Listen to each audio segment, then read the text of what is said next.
আমাদের আমাদের এই দার্জিলিং লোকসভা কেন্দ্রে উনি দাঁড়িয়েছেন। তাহলে আপনারা ভাবুন, একজন মণিপুর থেকে আগত ব্যক্তি আজ আমাদের সাংসদ, যাকে আমার ব্যক্তিগত জীবন থেকে আমার মনে হয় যে 5 বছরে 5টা দিন পর্যন্ত আপনারা চোপড়া বিধানসভায় ওনাকে খুঁজে পাননি। এই হচ্ছে রাজু বিস্ট। হয়তো ভোটের সময় আপনাদের কাছে আবারও আসবে, অবশ্যই আপনারা জিজ্ঞাসা করবেন যে আপনি বিশেষ করে রাজু বিস্ট যে আমাদের সাংসদ, 5 বছরে আপনি চোপড়ার জন্য 5টি কাজ যদি করে দেখাতে পারছেন, তাহলে অবশ্যই সেটার প্রমাণ ওনার কাছে চাইবেন। উনি নিজের পকেটের জন্য, নিজের রাজনৈতিক স্বার্থ চরিতার্থ করার জন্য আপনাদের কাছে আবারও ভোট চাইতে আসবে।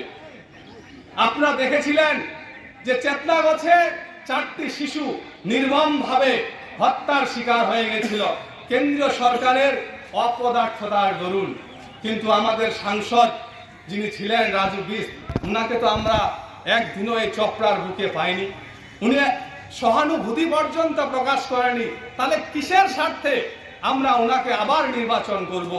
আপনাদের শুভবুদ্ধির জাগ্রত করবেন, আপনারা নিজেরাই চিন্তা করবেন। যে দল কথা দিয়ে আপনাদের কথা রেখেছে, যে দল মানার কথাকে বঞ্চিত করে আপনাদের স্বার্থকে যারা বিলিয়ে দিয়েছে, তাদেরকে ভোট দেবেন। আমাদের মানবিক সরকার, আমাদের নেত্রী মমতা ব্যানার্জি, যিনি দিন রাত্রি পরিশ্রম করে আপনাদের জন্য বিভিন্ন পরিষেবা নিয়ে এসেছেন, আপনাদের তার পাশে থাকবেন না? যে দল আপনাদের বিপদ নিয়ে এসেছে, আপনারা তার পাশে থাকবেন। এখন সিদ্ধান্ত নেওয়ার সময় এসেছে। আজ এই পথসেবা থেকে আপনাদের একটা কথা স্পষ্ট করে দিতে চাই যে যে মানুষ আপনাদের আপদ এবং বিপদ ডেকে নিয়ে আসছে, আপনারা তার পাশে থাকবেন না? যারা আপনাদের নিরাপদ জোনে রাখছে, আপনারা তাদের পাশে থাকবেন। সিদ্ধান্ত আপনার একটি সিদ্ধান্ত বদলে দিবে আগামী দিনের দিল্লির উন্নয়নের রূপরেখা। আমাদের এখানে অনেক বক্তা রয়েছে এবং আপনারা অবশ্যই আমাদের অ্যাকচুয়ালি এই সভাটা মূল উদ্দেশ্য হচ্ছে কোনো রাস্তায় গিয়ে আমরা করব, সেজন্য এটাকে বলা হয় পথসভা। এই পথসভার মাধ্যমে আমরা বিভিন্ন কর্মকলাপ, বিভিন্ন জনমুখী যে সমস্ত প্রকল্প রয়েছে, যেটা আপনারা সুযোগ সুবিধা গ্রহণ করছেন, সেটা থেকে যেন বঞ্চিত না হন, সেই সমস্ত কিছু আপনাদের সামনে আমরা আলোকপাত করব। তারপরেই বলি, আমাদের দিদি প্রতিশ্রুতি দিয়েছিল যে লক্ষ্মীর ভান্ডার 1000 টাকা করে দেবে। প্রত্যেক মা বোনেরা হয়তো 1 এপ্রিল থেকে সেই 1000 এবং 1200 টাকা করে পেয়েছেন। তাই বন্ধুগণ, আপনাদের সামনে একটাই আমি করজোড়ে আপনাদের সামনে আবেদন রাখবো যে এই 4 নম্বর দার্জিলিং লোকসভা কেন্দ্রে একটাও ভোট যে সমস্ত মানুষ আপনাদের প্রতারণা করেছে তাদেরকে না দিয়ে আপনাদের মূল্যবান ভোট আপনারা শুধুমাত্র আমাদের তৃণমূল কংগ্রেসের মনোনীত প্রার্থী গোপাল লামাকে দেবেন। এইটুকু আশা আপনাদের কাছে রাখছি। পথসভায় আরো অনেক কথা আমরা বলবো আপনাদের সামনে। কিছুক্ষণের মধ্যে এই পথসভা আমরা পরিচালনা করব এবং এখন আমি যেহেতু এখনো আপনাদের স্থানীয় কিছু নেতৃত্ব আমাদের মধ্যে উপস্থিত নেই, ওনারা প্রত্যেকে আসুক, তারপরে আমরা এখান থেকে একটা টোটো নিয়ে একটা রাস্তায় আমরা একটা পথসভা করব।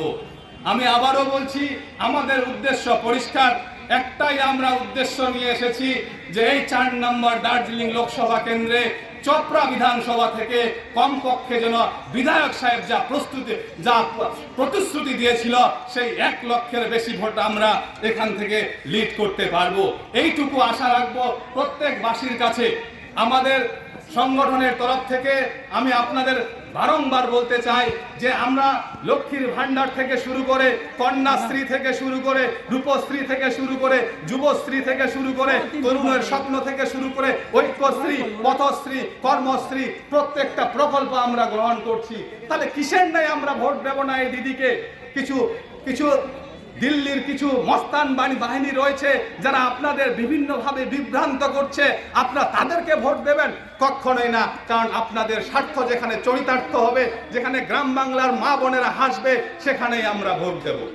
চোপড়ার বুকে আমরা একদিনও পর্যন্ত খুঁজে পাইনি কখনো কেউ বলতে পারবো না যে 5 দিনের জন্য আপনাদেরকে নিয়ে একটা সভা করেছে, বা এটা বলতে পারবো না যে উন্নয়নমূলক প্রকল্প চোপড়াবাসীর উদ্দেশ্যে উনি করেছেন।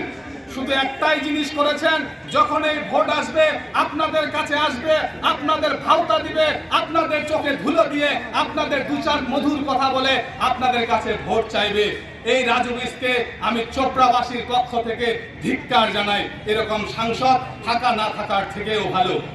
অপরদিকে আমাদের দেখুন, আমাদের মানবিক নেত্রী, আমাদের দিদি যা কথা দিয়েছে কথা রেখেছে। উনি বলেছিলেন যে লক্ষ্মীর ভান্ডার আমি ক্ষমতায় আসলে 2021-এ আবার লক্ষ্মীর ভান্ডার আমি শুরু করব। উনি শুরু করেছেন। উনি কথা দিয়েছিলেন যে 1 এপ্রিল থেকে লক্ষ্মীর ভান্ডারের টাকা 1000 টাকা করে দেওয়া হবে সাধারণ মহিলাদের, সেটা উনি দিচ্ছেন। তাহলে আপনারা ভাবুন যে আপনাদের সিদ্ধান্ত নেওয়ার সময় চলে এসেছে। শুধুমাত্র বক্তব্য শুনতে আপনারা আসেননি, আপনারা এই সভা থেকে সিদ্ধান্ত গ্রহণ করুন যে আগামী দিনে আপনার স্বার্থে আপনি কাকে নির্বাচন করবেন। যে দল আপনাদের ভাওতামি দিচ্ছে আপনারা তাকে নির্বাচন করবেন, না যে দল আপনাদের কথা দিয়ে কথা রেখেছে, যে দল আপনাদের লক্ষ্মীর ভান্ডার দিয়েছে, রূপশ্রী দিয়েছে, স্বাস্থ্য সাথী দিয়েছে, আপনার তার পাশে থাকবেন। আপনার একটি মূল্যবান সিদ্ধান্তই কিন্তু আপনার সবকিছুর উন্নয়নের মান আপনাদের নির্ধারণ করবে। আমি আপনাদের স্মরণ করে দিতে চাই 2021 সাল, যখন মোদী সরকার দেখলো যে 2021 সালে পশ্চিমবঙ্গে পর্যদুস্ত হয়ে গেছে, পশ্চিমবঙ্গের মানুষ তাকে তিরস্কৃত করেছে, তিনি তখন পশ্চিমবাংলার মানুষকে বিভিন্নভাবে বেকায়দায় ফেলার জন্য ষড়যন্ত্র করতে শুরু করলেন। উনি 100 দিনের টাকা আটকে দিলেন, উনি বাংলা আবাস যোজনার টাকা আটকে দিলেন। তাহলে আপনারা ভাবুন যে আমাদের নেত্রী কিন্তু এই লোকসভায় হেরে গেছিল, তাহলে উনি চাইলে যারা বিজেপি রয়েছে, যারা কমরেড রয়েছে, যারা কংগ্রেস রয়েছে, তাদেরও টাকা আটকে দিতে পারতেন। কিন্তু কোনো কমরেডের মা বোনেরা বলতে পারবে না যে তাদের মা বোনেরা লক্ষ্মীর ভান্ডার পাচ্ছে না, সবুজ সাথী পাচ্ছে না, ঐক্যশ্রী পাচ্ছে না, কর্মশ্রীর সুযোগ পাচ্ছে না। তাহলে ভাবুন, এটাই পার্থক্য আমাদের নেত্রীর এবং আমাদের দিল্লির এই যে তাণ্ডব রাজ প্রধানমন্ত্রী, দেশের প্রধানমন্ত্রী নরেন্দ্র মোদীর। এটা জাতির লজ্জা আমি মনে করি। তাই আপনাদের এই সভা থেকে সিদ্ধান্ত গ্রহণ করতে হবে, এই সভা থেকে সংকল্প গ্রহণ করতে হবে যে আগামী দিনে আপনার এই যে বড় একটা গণ উৎসব শুরু হচ্ছে, লোকসভা নির্বাচন, আপনার মূল্যবান ভোটটি আপনি কাকে দিবেন? আমাদের দিদিকে দিবেন, না সেই তাণ্ডব রাজ অমিত শাহের নেতৃত্বাধীন দিল্লির সরকারকে দেবেন?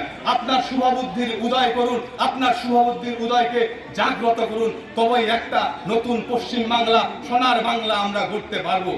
কিছুদিন আগে আমি শুনছিলাম শুভেন্দু অধিকারী, যে বিরোধী দলনেতা, উনি বড় বড় ভাষণ দিচ্ছিলেন। উনি বলছেন যে অন্নপূর্ণা যোজনা, যেটাকে আমরা লক্ষ্মীর ভান্ডার বলি, যে ক্ষমতায় আসলে বিজেপি নাকি অন্নপূর্ণা ভান্ডারে আপনাদের 3000 টাকা দেবে। লজ্জা লাগে না এরকম বিরোধী দলনেতাকে এসব কথা বলতে? যারা বলছিল যে লক্ষ্মীর ভান্ডার ভিক্ষার পাত্র, যারা বলছিল যে লক্ষ্মীর ভান্ডার কোনো অস্তিত্ব নেই, আজ তারা বলছে লক্ষ্মীর ভান্ডার 3000 টাকা করে দেব।